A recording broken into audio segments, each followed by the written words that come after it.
اسلام میں بارات کا کوئی تصور نہیں، سیرا بندی کی کوئی تقریب نہیں، ہندوانہ تقریبا نہیں۔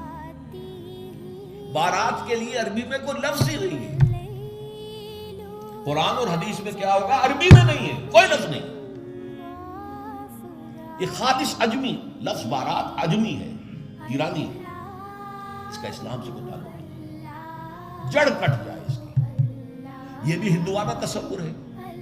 ہوتا کیا تھا، ایک گاؤں سے جا رہے ہیں، دوسرے گاؤں سے بیٹی لے کر آنی ہے، اور بیٹی کے ساتھ جہیز آنا ہے، اور راستے میں ڈاکو جو ہیں وہ لوٹ سکتے ہیں، تو یہاں سے جتھا لے کے جانا ہوگا، لہذا وہ جتھا بندی کر کے بارات جا رہی ہے۔ اب وہ جا کر جنج گھر جو بنے ہوئے ہیں وہاں پر ٹھہر رہی ہے، 2 دن 3 دن عیش کر رہے ہیں، چھرے اڑا رہے ہیں لڑکی والوں کے پیسے پر۔ پھر وہ مال غنیمت سے لدے پھندے واپس آ رہے ہیں، لہذا وہ جتھا حفاظت کرتا تھا۔ یہ سارا ہندوؤں میں تصور، اسلام سے کوئی تعلق نہیں۔ تو نمبر 1 نکاح مسجد میں، نمبر 2 کوئی دعوت طعام ہی نہیں، کوئی بھی نہیں، نو انٹرٹینمنٹ واٹس ایور لڑکی والوں کی طرف سے۔ اجتماع جانبین مسجد میں، یہیں سے ڈسپرس۔ حضرت فاطمہ کو تو وداع کرانے کے لیے حضرت علی گئے بھی نہیں تھے۔ نکاح کے بعد کچھ خواتین حضرت فاطمہ کو لے کر حجرے میں چھوڑ آئی تھی جا کر، جو ایک انصاری صحابی نے حضرت علی کو دیا تھا، ورنہ ان کے پاس فتویٰ بھی نہیں تھا۔ 3 باتیں ہو گئی۔ چوتھی بات، ولیمہ جو ہے اس کی تاکید ہے۔ یہی وجہ ہے کہ جب یہ شادی پر مکمل پابندی لگائی گئی تھی، میں نے اشتہار دیا تھا کہ ولیمہ پر پابندی نہیں ہونی چاہیے۔ لڑکی والے کے ہاں تو آپ سوچئے، جو دلیل میں نے دی اس کی نفی میں، نفسیاتی دلیل بہت بڑی ہے۔ لڑکی والے کے ہاں ویسے تو لفظ شادی خوشی، وہاں بھی شادی یہاں بھی شادی، لڑکی والے کے ہاں خوشی نہیں ہوتی۔ اس کے گھر سے لخت جگر نور چشم نکل کر جا رہی ہے، کیسے خوشی ہوگی؟ مائیں رو رہی ہوتی ہیں، انہیں غشی پڑی ہوتی ہے جب بچیاں نکل رہی ہوتی ہیں، بہن بھائی رو رہے ہوتے ہیں، باپوں کے آنکھوں کے اندر بھی آنسو آئے ہوتے ہیں، نمی آئی ہوتی ہے۔ میں نے بھی 5 بیٹیاں رخصت کی اپنے گھر سے، اور آنکھوں میں نمی آئی ہے۔ I couldn't withhold my tears۔ پھر یہ صرف یہ تو ہوتا ہے کہ ایک ذمہ داری کا بوجھ تھا، آج اتر گیا۔ اسے آپ انگریزی میں سائی آف ریلیف کہہ سکتے ہیں، بس کوئی خوشی نہیں۔ اس کی مثال میں دیا کرتا ہوں کہ کوئی جانور اگر قربانی کے لیے 10-15 دن پہلے آپ لے لیں، وہ بکرا کوئی میڈھا، اور بچے اس کے ساتھ ہل جاتے ہیں، پھر کھلاتے ہیں، لے جاتے ہیں، چراتے ہیں، تو پھر وہ عید کے دن جب آپ اسے قربان کرتے ہیں تو بچے پچھاڑے کھا رہے ہوتے ہیں، رو رہے ہوتے ہیں، اتنا لاڈ اس جانور سے ہو جاتا ہے۔ تو یہ نور چشم لخت جگر گھر سے نکل رہی ہے، 18-20 برس نہیں ہے آپ کے گھر میں آج جا رہی ہے۔ ٹھیک ہے، سائی آف ریلیف ہے، لیکن اندیشہ بھی ہوتا ہے، ذہن میں رکھیے، ہمیشہ ہوگا۔ پتہ نہیں بیل منڈے چڑھے نہ چڑھے، موافقت مزاج کی ہو نہ ہو، نئے ماحول میں جانا ہے، ایڈجسٹمنٹ ہو نہ ہو، اپنی حد تک پورا اطمینان کر لیا ہے، دیکھ لیا ہے، سوچ بچار کر لیا ہے، لیکن کیا کہا جا سکتا؟ ایک بالکل یوں سمجھیے کہ ایک نیا ماحول ہے، نئی جگہ جا رہی ہے، لہذا وہ اندیشہ بھی موجود ہوتا ہے۔ لہذا واقعتاً لڑکی والوں کے ہاں خوشی کا موقع نہیں ہے، ان کے ہاتھوں پلاؤ کھانا بے غیرتی ہے۔ ہاں، لڑکے والے کے ہاں خوشی ہے، اس کا گھر آباد ہوا، اور اسے حکم دیا حضور نے، اولموا ولو بشاۃ، ولیمہ ضرور کرو، چاہے تمہارے پاس ایک ہی بکری ہو۔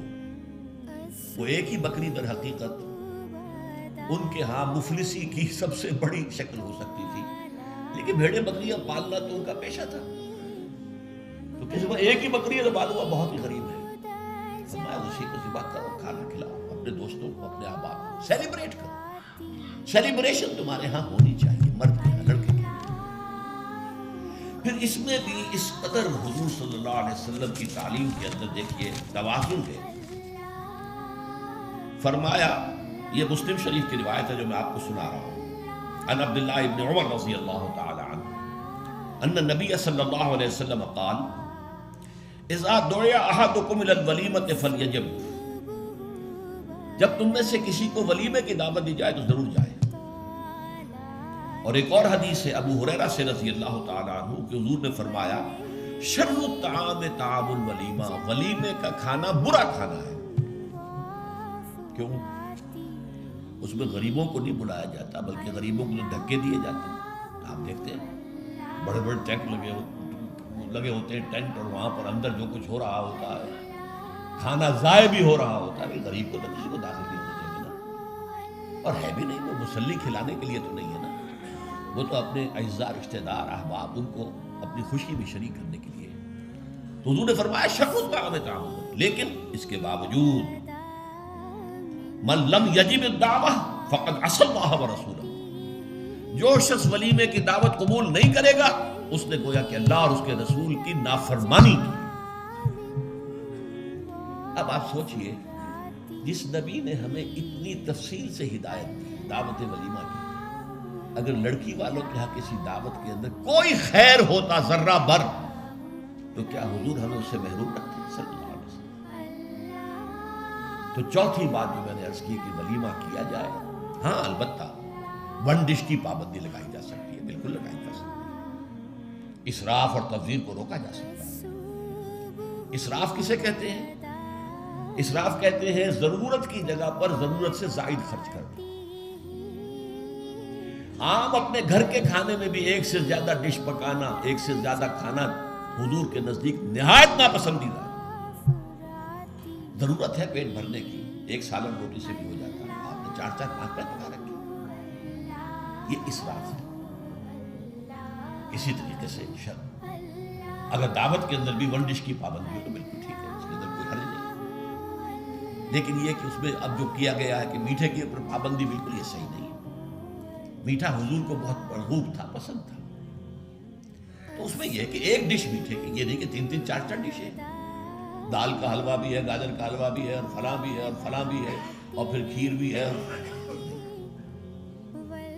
لہذا ولیمے کی اجازت ہونی چاہیے، اور ظاہر بات ہے کہ ہر شخص اپنی سطح کے مطابق کرے، اور وہ آدمی بھی بلائے گا، جو کم ہی بلا سکتا ہے وہ کم بلائے گا، جو زیادہ بلا سکتا ہے زیادہ بلائے گا، اس کے اوپر بھی کوئی خاص پابندی لگانے کی ضرورت نہیں ہے۔ لیکن ظاہر بات ہے جو میں نے ایک بات کی ہے، اس سے شادی بیاہ کے اخراجات کا ایک حصہ تو بالکل ختم ہو گیا نا، لڑکی والوں کی طرف سے تو زیرو ہو گیا، نہ کوئی سیلیبریشن، نہ کوئی دعوت، نہ کوئی خیمے لگانے کی ضرورت، نہ کچھ اور ریسیپشن، کچھ کیسے، بالکل زیرو۔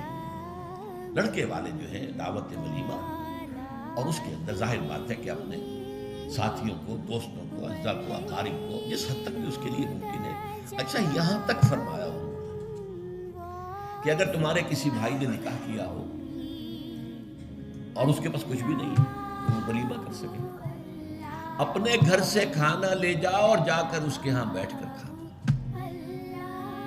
سیلیبریٹ کرو، اس کی خوشی میں شریک ہو۔ یہ کس قدر فطری تعلیمات ہے، غور کیجیے۔ جیسے کہ میں نے بتایا کہ اصل خوشی جو ہے وہ لڑکے والے کی ہے، اس کا گھر آباد